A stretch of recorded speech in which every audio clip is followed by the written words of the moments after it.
네, 안녕하세요. 오늘은 또 피터 워드 박사님, 영국 분이시고요. 네, 비엔나 대학교에서 박사학위를 하셨고, 지금은 한국의 최고의 싱크탱크 중 하나인 세종연구소에서 연구위원으로 재직하고 계십니다. 네, 한반도, 그다음에 특히 북한과 관련된 여러 가지 형태, 뭐 비교 정치, 정치 사회학, 경제, 뭐 국제 정치까지 모든 것을 망라해서 하고 계시는 신진학자, 라이징 스타라고 볼 수가 있겠습니다. 자, 오늘은 이 피터 워드 박사님을 모시고 8.15 경축사와 관련된 통일 담론에 대한 얘기도 들어보고요. 그것과 연관되지만 또 거기에 국한되지 않는 피터 박사님이 생각하시는 북한과 통일 관련된 여러 가지 주제들에 대해서 제가 질문하고 답변을 듣고 또 토론하는 시간을 갖도록 하겠습니다. 자, 피터 워드 박사님, 그럼 준비하신 내용 8.15 경축사의 통일담론과 관련된 내용부터 그다음에 그거와 관련돼서 또 다른 얘기까지 한 10분에서 15분 정도 강연을 부탁드립니다. 네, 부탁드립니다. 감사합니다. 초대해 주셔서 정말 고맙습니다.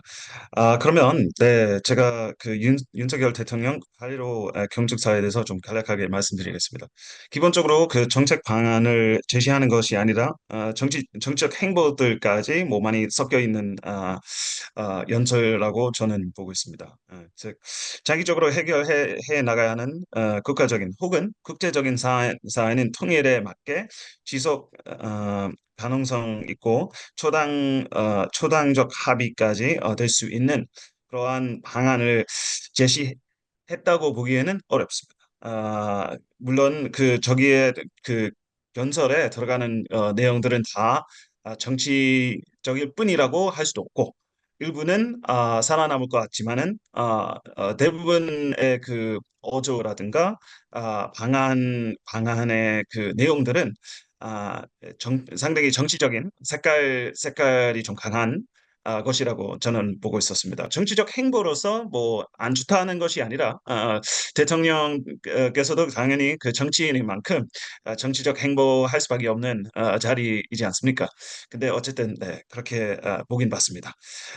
통일 정책과 대북 정책에 또 서로 간에 상반되는 내용이 생각보다 좀 많았습니다.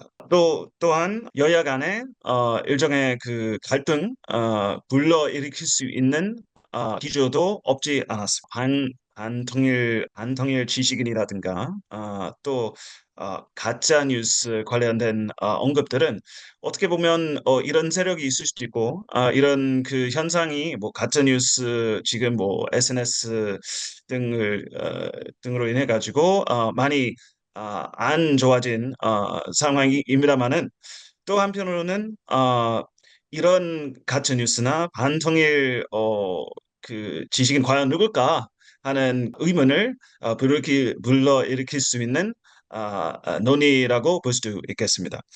교육을 통해서 통일에 대한 반감 완화시킨다든지 또뭐 그 통일 방안에 대한 자기 자신이 제시한 그 통일 방안에 대한 그 인식 개선한다든지 이런 것은 어떻게 보면 당연한 일이고 그 통일 교육도 사실 이제 통일을 하려면 꼭 필요하다고 볼 수 있겠습니다. 다만 역시 내용이 내용을 어떻게 구성할 것인지에 대한 논란이 있을 것 같습니다. 특히 그 이런 건축사 안에서 통일 교육이라는 것이 들어간다면 내용에 대한 그 여야 간의 내용에 대한 논란이 있을 수밖에 없지 않겠나 하는 생각 들었습니다. 아, 또한 뭐 솔직히 말씀드려가지고 교육 대상이 된다는 것은 일반 국민들도 아니 나는 이렇게 생각하고 있고 정부는 뭐 달리 생각하지만 뭐 내가 왜 교육돼야 되나 하는 뭐 국민들도 쉽지 않을 수도 있겠다는 생각 들었습니다. 사실 저도 좀 뭐랄까 통일 교육에서도 뭐 참여했을지로 뭐 참여했던 것 같기도 하고 앞으로도 계속 뭐랄까 참여할 것 같습니다만은 또 한편으로는 통일 교육이라는 표현 약간 좀 그렇다는 생각 들긴 합니다. 네.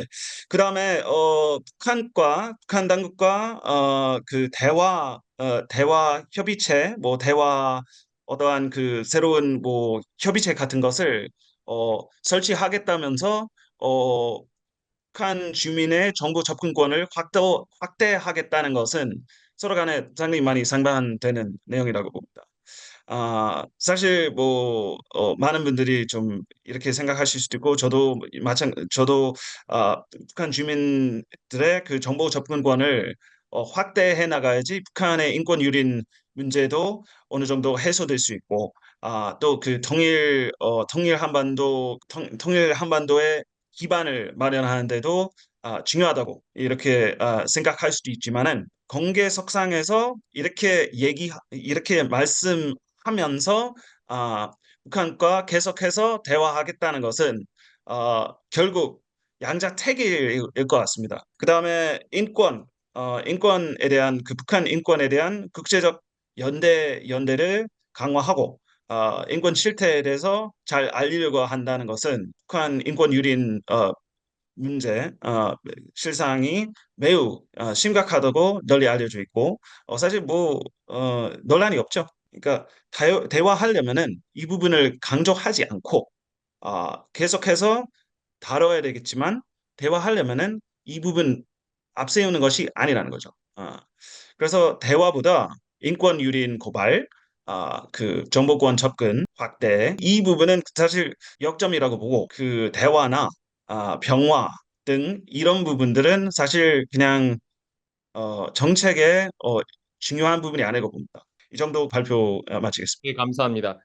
제가 이 지금 말씀 주신 거에 대해서 조금 질문을 좀 더 드리도록 하겠습니다. 이제 지금 현재 현 정부가 지금 발표한 그 통일과 관련된 정책에 대해서 다소 이제 비판적으로 말씀을 해주셨습니다. 여러 가지로 일리가 있으시고 한 파트가 있고요.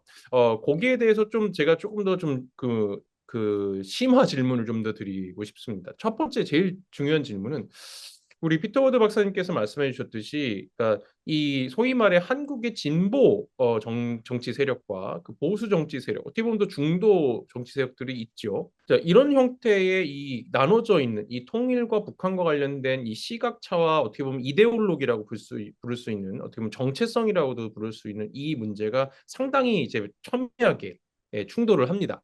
그래서 피터 워드 박사님께서 민족 공동체 통일 방안이 상당히 모호하기 때문에 어떻게 보면 이런 것들이 가능했다.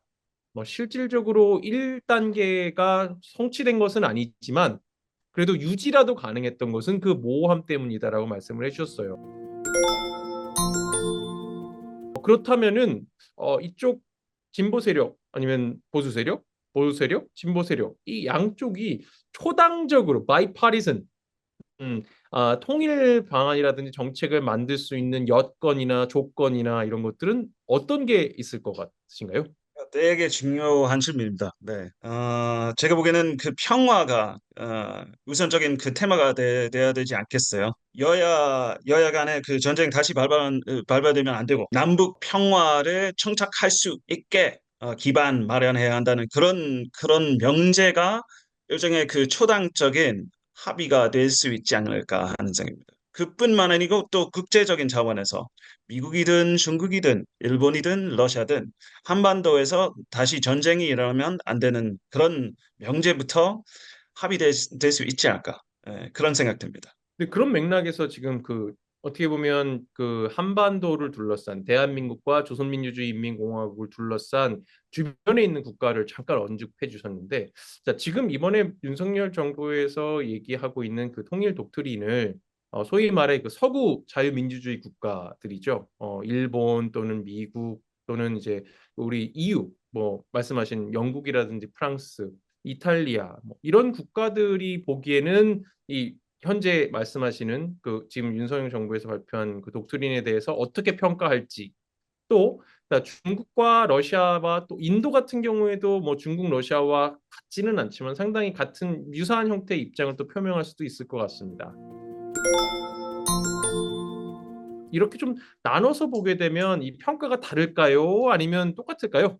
다르겠죠. 일단은 인권 논의도 그렇고 정보 접근권 이런 부분에 있어서 중국과 러시아는 상당히 그 반감이 많이 들 수도 있을 것 같습니다. 그 나라들도 역시 그 독재인 만큼 자기 시민의 정보 접근권을 어느 정도 뭐 북한만큼 아니더라도 제한 하고 있고요. 그다음에 그 독재국들이 뭐 활용하고 있는 기술들도 이제 북한에서도 많이 활용하고 있는 것으로 알고 있고요.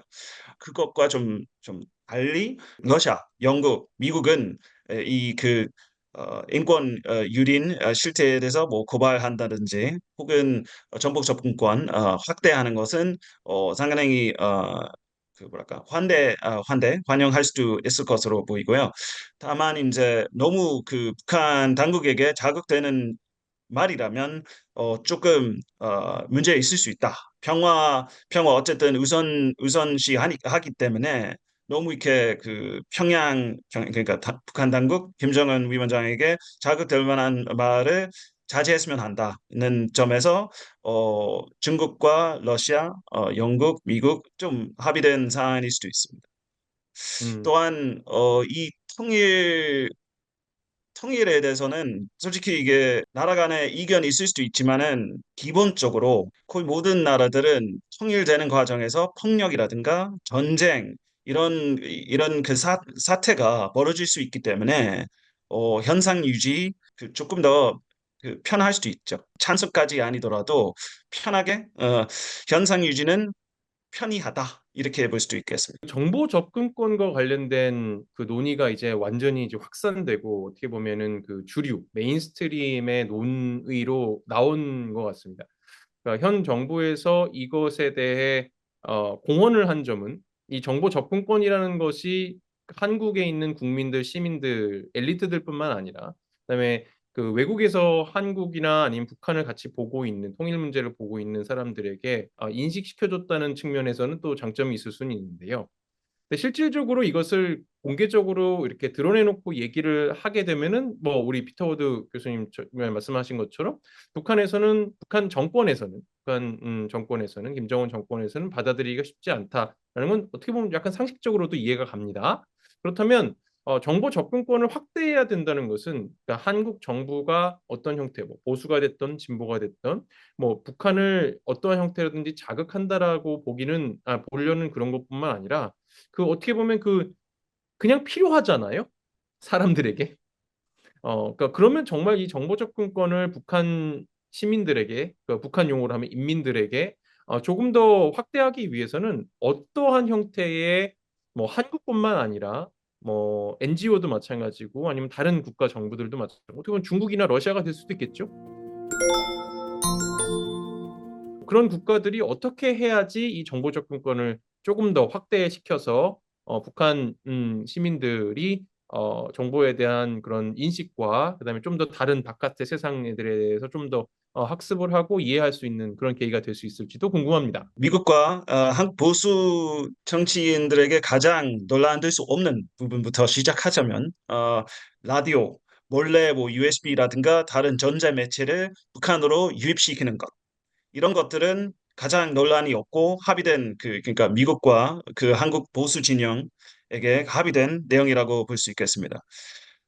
저도 사실 이런 그 뭐 라디오 방송 대대적 확대 혹은 뭐 북한에게 또 TV 그 방영할 수 있으면 TV 하는 것 그리고 USB나 뭐 SD 뭐 등등등 이런 전자매체를 그렇게 몰래 유입시키는 것이 일정의 효력이 있다고 봅니다. 그런 것을 통해서 정보 접근권을 강화할 수 있다는 거죠. 근데 그뿐만 아닙니다. 사실 이제 지금부터 말씀드릴 거는 논란이 될 수밖에 없죠. 어, 제재 위반될 수도 있으니까 뭐 적극적으로 지금 할 수 있는 것이 아니긴 하지만은 파견 노동자이라든가 합법적으로 북한에서 파견되는 여러 가지 그 형태로 북한 사람들을 이렇게 해외에서 받아들이고 뭐 무슨 세미나이라든가 또 유학 유학이나 뭐 파견 노동자 이런 형태로 받아들이는 것도 사실 북한 주민 정보 접근권을 확대시키는 데 큰 도움이 될 것이라고 봅니다. 근데 문제는 역시 서구 나라들하고 적대적인 관계인데다가 제재 위반될 수도 있죠. 특히 그 파견 노동자 같은 경우 북한에서 일하는 것보다 파견돼 가지고 해외에서 일하는 것은 일단 돈벌이에 훨씬 도움이 되고 그다음에 외국 만물에 접근하는 데 있어서도 훨씬 큰 도움이 되죠. 그래서 이런 부분들도 앞으로 고민해 나가야 되겠죠. 일단 그 두 가지 말씀드리겠습니다. 아 그러면 자 이건 또 이제 재밌는 이제 사고 실험인데요. 이 정보 접근권이라는 것을 제가 알고 있기로는 지금 현 보수 정부나 그전 보수 정부였던 박근혜 정권도 마찬가지 정부에도 마찬가지고 어떻게 보면 문재인 정부에서도 상당히 이것에 대해서 주목을 했던 것은 사실입니다. 근데 지금 이렇게 어떻게 보면 강하게 드라이브를 걸고 있는 공개적으로 걸고 있는 윤석열 정부나 이 보수 정부에서의 정책이 좀 역효과를 낼 수 있다고 한다면 진보 정부 어떻게 보면 문재인 정부나 아니면 다음이나 다다음엔 언젠가는 또 진보 정부가 들어올 수 있는 가능성이 높으니까요. 진보 정부가 들어오게 되면 이 정보 접근권에 대한 증가가 가능할까요? 아까 전에 말씀드린 것처럼 몰래 북한에다가 정보를 유입시킨다든지 뭐 라디오 방송이나 뭐 전자매체를 활용하는 것은 공개적으로 그 진보 정부가 하겠다고 할 수 없죠. 다만 이제 몰래 할 가능성은 없지 않지만은 아무래도 그 보수 정부보다 소극적이겠죠. 소극적이겠죠.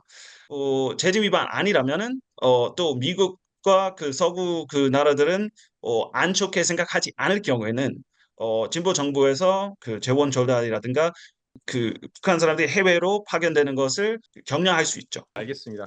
아 이건 참 어려운 문제입니다. 어떻게 이 정보 접근권 관련된 것들은 그냥 인권의 입장에서나 아니면 기본적으로 사람이 살아가는 데 있어서의 현대 사회 21세기를 살아가는 우리들에게 너무나 당연한 권리라고 볼 수 있는데 그치 북한에게는 에 있는 일반 시민들 뭐 일반 시민들뿐만 아니라 엘리트들도 대부분의 접근이 어렵죠. 예 자유로운 접근은 어렵고 아 이건 참 다루긴 어렵고요. 실질적으로 실현시키기는 또 이쪽도 그렇고 저쪽도 그렇고 상당히 어려운 상황인 것 같습니다. 알겠습니다. 제가 하나만 더 질문 드리겠습니다. 벌써 시간이 많이 흘렀기 때문에 하나만 더 질문을 드릴게요. 현 정부에서 지금 하고 있는 추진하고 있는 정책 중에 북한 주민이 그러니까 자유에 대한 것들을 인지하고 이것을 갈망하고 열망하게끔 만들겠다라고 하는 그런 논의가 있습니다. 예, 어떻게 보면 정책적으로 아예 발표를 해버렸는데 첫째, 가능할까? 그다음에 가능하려면 어떠한 방법이 있을까? 또는 맨 처음으로 돌아가서 필요할까? 이렇게 세 가지 한번 질문 좀 복합적이지만 한번 드려보겠습니다. 현재 이 정책에 투자하고 있는 재원과 관심으로 가능하지 않다고 봅니다. 어, 현 정부도 그렇고 역대 정부들은 북한 정보 접근권에 그렇게 많이 투자하지도 않았을 뿐더러 그렇게 많은 관심을 보여주지도 않았습니다. 어, 다음에 이제 그 정부 안에서 꾸준히 이 주제를 이런 관심사를 갖고 노력해온 사람들이 꽤 있겠죠. 근데 전체적으로 봤을 때는 부족했다고 보고 있고요. 만약에 이제 그 총집중을 하게 되면은 그 윤석열 정부가 총집중을 하게 되면은 가능할 수도 있죠. 가능할 수도 있는데 사실 그런 갈망을 야기해서 나쁘게 말하면 야기, 좋게 말하면 형성하게 되면은 많은 사람들이 죽게 되어 있습니다. 어, 그래서 조금 조심스럽게 너무 너무 많은 기대, 너무 많은 희망을 북한 주민들에게 주고 그 다음 정부 때 아무것도 안 해주게 된다면은 뭐 실망과 더불어서 상당히 많은 위협에 처하게 될 수도 있죠. 그런 가망을 갖게 된 사람들. 그래서 조금 조심스럽게 정보 접근권을 확대해 나가면서 자유화의 갈망까지 아니면은 조금 더 점진적인 꿈을 이렇게 촉구하는 것이 더 바람직하지 않을까 싶습니다. 네. 근데 정말 현상 유지죠. 스테터스 코어가 어떻게 보면은 현실적인 대안일 수도 있고 그다음에 그거밖에 길이 없을 수도 있고 라는 생각은 듭니다. 그다음에 현재 이제 한국에서 통일에 대한 관심이나 아니면 필요성에 대한 것도 상당히 그 선호도라든지 이런 것들이 낮아지고 있는 상황이기 때문에 그게 어떤 결과로 이제 한국과 대한민국과 그다음에 북한에 영향을 미치게 될지도 참 궁금하긴 합니다. 그런 측면에서 막 뭔가 이렇게 파열음, 그쵸? 막 이렇게 충돌하는 느낌의 이런 것들이 나와서 어떻게 보면은 논란이 되고 그다음에 그 동시에 또 어떻게 보면 그게 또 화제성이 되기 때문에 "도대체 정보 접근권이 뭐야?"라고 물어보는 것 자체는 저는 큰 성과라고 생각을 하는데 그러니까 실질적으로 이거를 실현하는 것 그다음에 아까 피터 워드 박사님께서 말씀해 주신 것 중에 하나가 "자유에 대한 이런 것들이 확대되면 많은 사람이 죽을 수 있다."라고 또 간단하게 좀 아까 말씀을 해 주셨었는데 그런 것들이 이 참 도덕적이나 아니면 실질적인 인간의 생명들을 다루는 상황이 될 수도 있어서 그다음에 저희 그 권위주의 체제 연구하는 사람들, 독재 연구하는 사람들이나 아니면 또 전쟁 연구하는 사람들은 그런 희생들을 너무 많이 봤기 때문에 참 가치 판단을 하거나 정책적으로 전략적으로 실행하기에는 참 판단하기가 아무튼 어렵다. 이 정도로 얘기를 마치는 것이 좋을 것 같습니다. 그럼 저희가 이제 마무리할 시간이 됐는데요. 우리 피터 워드 박사님께서 혹시 한 말씀 좀 주시고 싶은 거 아니 이렇게 통일이라든지 한반도에 관련된 그다음에 뭐 한국어도 너무나 능숙하시고 그런 뉘앙스나 아주 좀 미묘한 차이까지도 이제 단어로 이렇게 표현하실 수가 있는데 너무 놀랍습니다. 어떻게 보면 반은 한국인이신 것 같거든요. 네. 영국 분이시긴 하지만 한국 분이신 것 같은데 약간 그 한국인의 정체성 또는 영국인의 정체성 어떻게 보면 멀티컬처럴한 그런 정체성으로 볼 때 한국과 북한의 이 상황들이나 이런 것들이 어떻게 보면 학자로서는 아주 흥미로운 걸 수도 있겠고 아니면 이제 그냥 여기를 살아가는 어떻게 보면 북한의 핵 위협과 한국의 또 강한 그 공격적인 정책과 이런 것들이 충돌하고 있는 여기서 살아가시는 생활인이잖아요. 뭐 그동안 뭐 연구 많이 해왔고 앞으로도 많이 연구할 예정이고요. 현재 상황은 매우 위험하다는 판단을 많이 듣고 있는데 우리가 이제 김정은 위원장과 북은 측근들의 그 얼마 정도 그 위협을 수용할 수 있을지에 대해서 좀 고민해봐야 되겠다는 생각이 들고요. 개인적인 감정 말씀드리자면 저는 아무래도 이제 한국 상황이 되게 특수하지만은 또 한편으로는 통일이라든가 또 그 과거사 정산이라든가 이런 문제들에 있어서 북 아일랜드에서도 제가 개인적으로 교훈을 좀 얻어가지고 조금 더 와닿게 연구도 하고 연구 사람들한테도 좀 소개해야 되겠다는 생각 듭니다. 네, 알겠습니다. 예, 오늘 재밌는 시간이었습니다. 그다음에 비판적인 시간이었고, 그다음에 아주 충돌도 많이 일어나는 시간이었는데요. 이런 건강한 그런 논의가, 그다음에 디베이트, 예, 논쟁이 제 생각에는 아주 중요한 역할을 앞으로도 할 거라고 생각합니다. 자, 앞으로도 한국과 관련된 연구, 그다음에 북한과 관련된 한반도와 관련된 연구 해주시고요. 뭐 대단한 업적들을 벌써 내고 계신데 앞으로 또 기대가 큽니다. 네, 그러면 또 다음 기회를 통해서 뵙도록 하겠습니다. 피터 워드 박사님 감사합니다. 감사합니다.